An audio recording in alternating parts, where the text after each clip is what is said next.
Good afternoon readers, it's Tilly here from Tilly's Shelf, and today I'm going to do another take on the Amplify Voices tag, which was created by Jennie Johnston.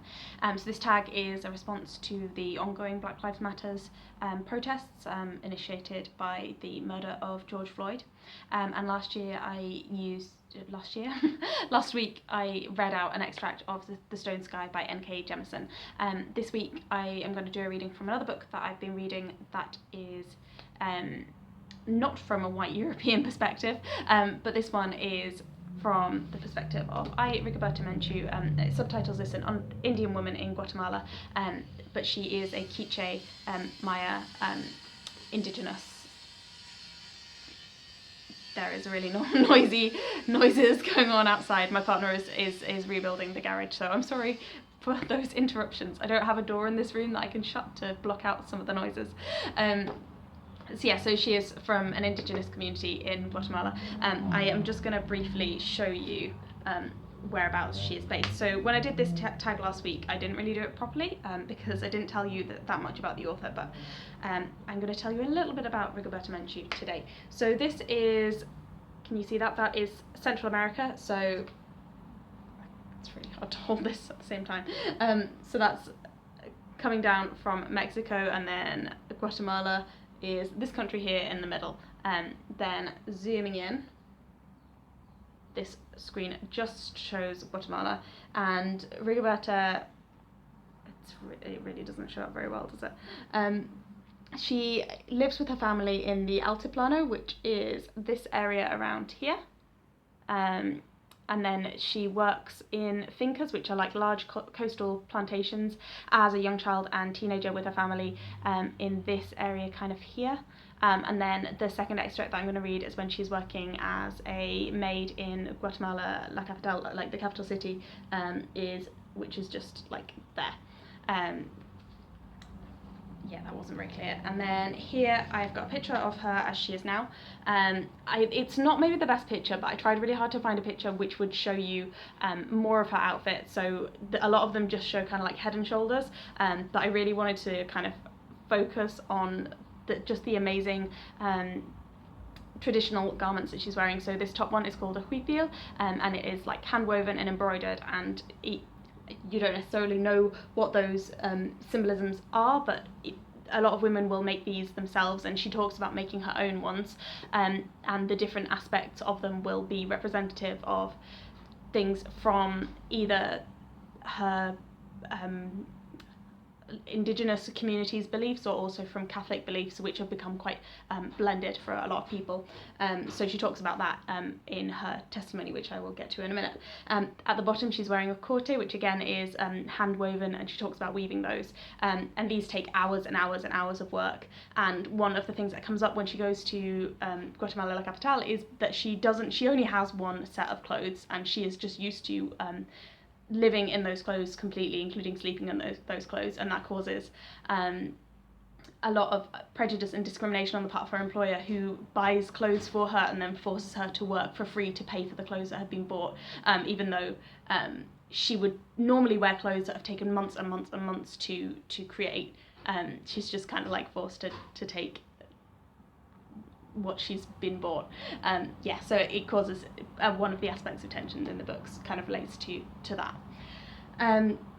So she is a fascinating woman, and this book is from very early on in her life. I think she was in her early 20s when she met with the anthropologist who wrote down her testimony, who is called Elisabeth Burgos-Debray.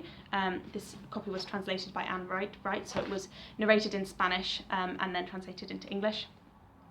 She was about 25 when she met this anthropologist, and she had only been speaking Spanish for a couple of years, and she at that point was exiled from Guatemala as a result of the Civil War. So the Civil War went on for decades. I think it was, according to Wikipedia, 1960 to 1996, which is a very long time, but there were various periods that were more or less intense, and she fled Guatemala during one of the more intense phases, which I haven't yet reached in the book.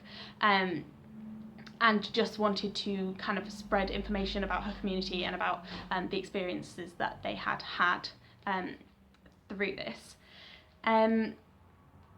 So following on from making this testimony, she became increasingly involved in activism. She was existingly, that was obviously one of the reasons why she had to flee, and has subsequently won the Nobel Peace Prize. She was the first Indigenous woman to win the Nobel Peace Prize in 1992.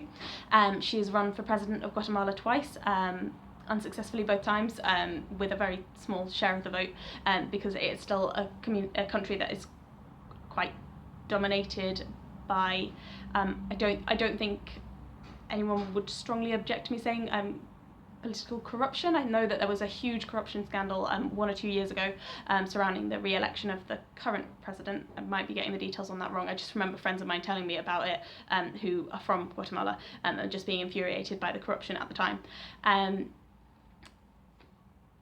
Corruption, and also what she refers to in the book as like Ladino groups, which are more mixed groups or more Spanish heritage groups, as opposed to indigenous people. I don't know what the proportions are on population, but there is very little indigenous representation in politics, which Rigoberta Menchú has been fundamental in challenging and attempting to change.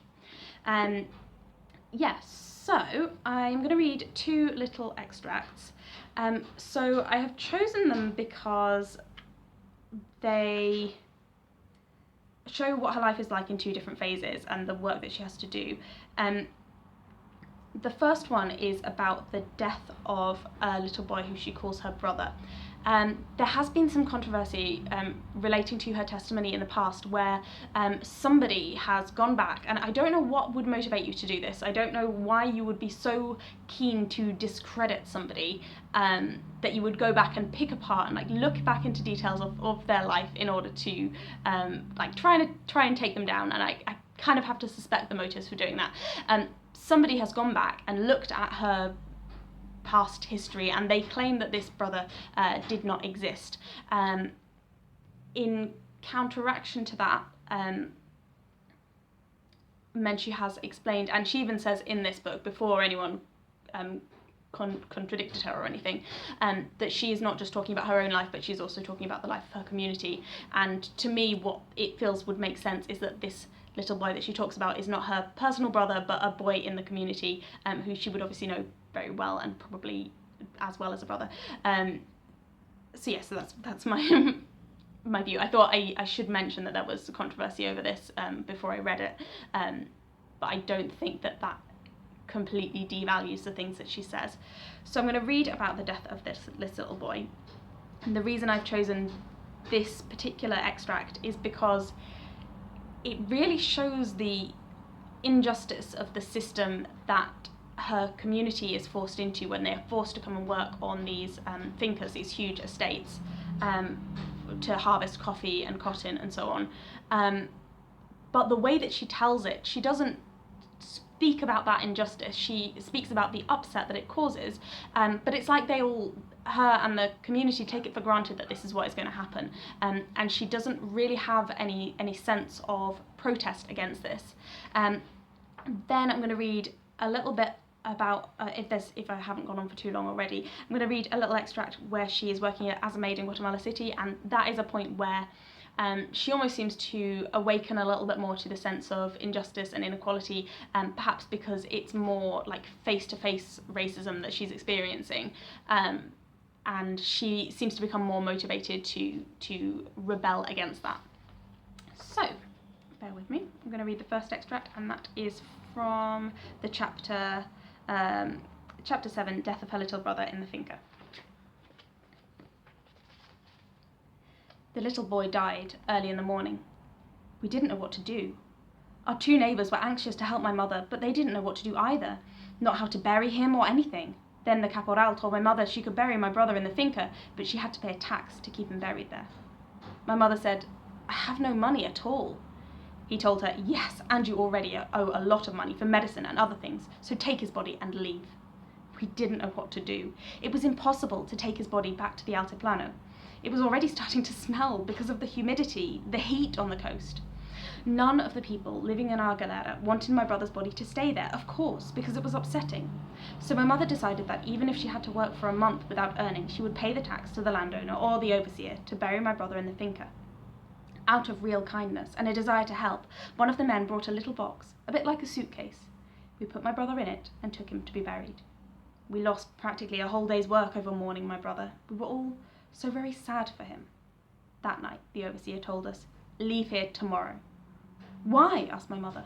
"Because you missed a day's work. You're to leave at once and you won't get any pay. So tomorrow I don't want to see you round here." It was terrible for my mother. She didn't know what to do. She didn't know how to find my father because he was working somewhere else. When they throw people out of the finca, they don't take them back home, as they usually do.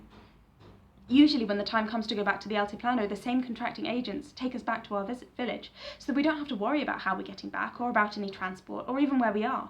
We didn't know our whereabouts. We didn't know where we were or anything. My mother didn't even know the name of the town we were in, but we knew we had to leave, so my mother began getting our things together. So our neighbour said, "We'll go with you, even though it means losing everything we worked for too." One of them lent my mother some money to pay for the burial, since she'd been in the finca for about 4 months and had saved a little money. The 15 days we had worked, we weren't paid. Not only my mother and I, but my brother had worked 15 days and wasn't paid either. The overseer said, "No, it's because you owe a lot to the pharmacy, so go on, get out of here. I don't want to see you around here again." But my mother knew that she hadn't been able to buy medicine for her son, and that's why he died. The trouble is that we couldn't speak Spanish. He threw us out and said he didn't want to see us round there again. The boss's orders, so we had to leave. That was the first extract. Yeah, and I hope you can see why it stood out to me. There are just constant repeated examples of how the work that they are forced to do on the fincas is, well, it's the opposite of fair trade, essentially. But that really highlighted the complete lack of compassion that there was in the system, that allowed, that encouraged the overseer to treat the family in that way. Even though they were at that time like paid employees, they were effectively, I suppose, serfs. Like they didn't have any autonomy as workers, and they didn't have any rights or any kind of protections, which is something that Rigoberta and her father go on to move towards campaigning for later on in her life story. Another thing that I meant to mention as well is that sometimes there are internal inconsistencies in her narrative, where she will refer to herself being, I think at the start of that chapter she says she was like 12, and then at the end of the chapter she'll say that she was like 14 and things like that. But I think that that is due to it being based on memory, and she's just talking to the anthropologist in conversation and pulling anecdotes out of her memory, and describing things, oh, you know, I was around that age. So based on memory, and also because she's speaking in a language that isn't her own, and maybe you can sometimes say the wrong number accidentally or something like that. So this one is when she's working as a maid in the in Guatemala City. So she has just gone there, and I think she's around age 14 at this time. Like she's in her early teens, and she's just started working there.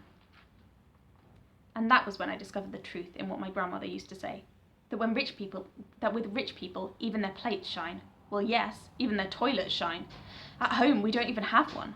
I was really very distressed. Remembering all my parents' and my grandparents' advice, I learned to dust, wash, and iron very quickly. I found ironing the hardest because I'd never used an iron before. I remember how the washing and the ironing used to pile up. The landowner had 3 children, and they'd change their clothes several times a day. All the clothes they left lying around had to be washed again and ironed again and then hung up in the right place. The mistress used to watch me all the time and was very nasty to me. She treated me like, I don't know what, not like a dog, because she treated the dog well. She used to hug the dog. So I thought, she doesn't even compare me with the dog. They had a garden, and I sowed some plants. I used to do this at home, so I got on really well with that. That's what I saw every day. The time came when I was working really well. I did all my jobs in a trice. I didn't find it difficult. I had to work for the 2 months that the mistress spent on my clothes without earning a cent. I didn't go out either, although on Saturdays the mistress said I had to go out. "Come on, out of here, I'm fed up with servants hanging around." This made me very angry because we worked. We did everything. We probably didn't work as hard for our parents as we did for that rich old woman, but on Saturdays she'd say, "Out of here, I don't want to see heaps of maids around." That's what happened to Indian girls in the capital. On Saturdays, we were allowed out in the evenings, but it was preparing the maids for prostitution because we were ordered out and then we had to find somewhere to sleep. We went out on Saturdays and came back on Sundays. Thank heavens the other girl was really decent. She said, "I've got some friends here. We'll go to their house." I went with her. But what if I'd been on my own? I wouldn't have had anywhere to stay, only the streets, because I couldn't even speak to the mistress to tell her not to throw me out. I couldn't find my way around the city either. So the other girl took me to her friend's house. We went there every Saturday to sleep. On Sundays, we'd go back at night, because during the day we were allowed to go dancing, to the dance halls and all the places where maids go in the capital. The sons of the house treated us very badly. One must have been about 22, the next about 15, and the youngest about 12. They were petty bourgeois youths who couldn't even pick a duster up or clear anything away. They liked throwing their dishes in our faces. That was our job. They threw things at us. They shouted at us all the time and treated us very badly. When the mistress came home, and goodness knows what she did all day, she'd do nothing but complain. "There's dust on my bed. There's dust here too. You didn't shake this properly. The plants, the books." All she did every day was complain. She just inspected everything and slept. Then at night she'd say, "Bring me my meal. I'm tired." And the other girl, who she said was much cleaner, took her meal in bed, with hot water to wash her hands. She took everything to her. In the morning, the fathers and the sons all shouted from their beds for us to fetch their slippers and all the other things they needed. At breakfast, if any of their favourite food was missing, they'd make a terrible fuss. And they had talks about our wages. What a waste of money, these girls can't do anything. The mistress was like a parrot. The other maid relied on me a lot. She realised that I wasn't hostile to her, but always helped her with lots of things. There were times when we'd really had enough. One day, the other maid and I agreed we'd start being difficult. I love that, the kind of beginning of a sense of rebellion, even though it's in a very, very small way, and it's just an objection to the way that she's treated in that family, because to me it's just the stepping stone towards what she later becomes with her incredible work as an activist and an advocate for her people. So yeah, I think she's, I'm only halfway through the book at the moment, but I think she's quite an inspiring character, quite an inspiring figure. And she's written subsequently several other books that I would probably be interested in reading. So I hope that was interesting for you, and maybe that it showed you a different perspective that you wouldn't have otherwise maybe heard of. And yeah, take care everyone.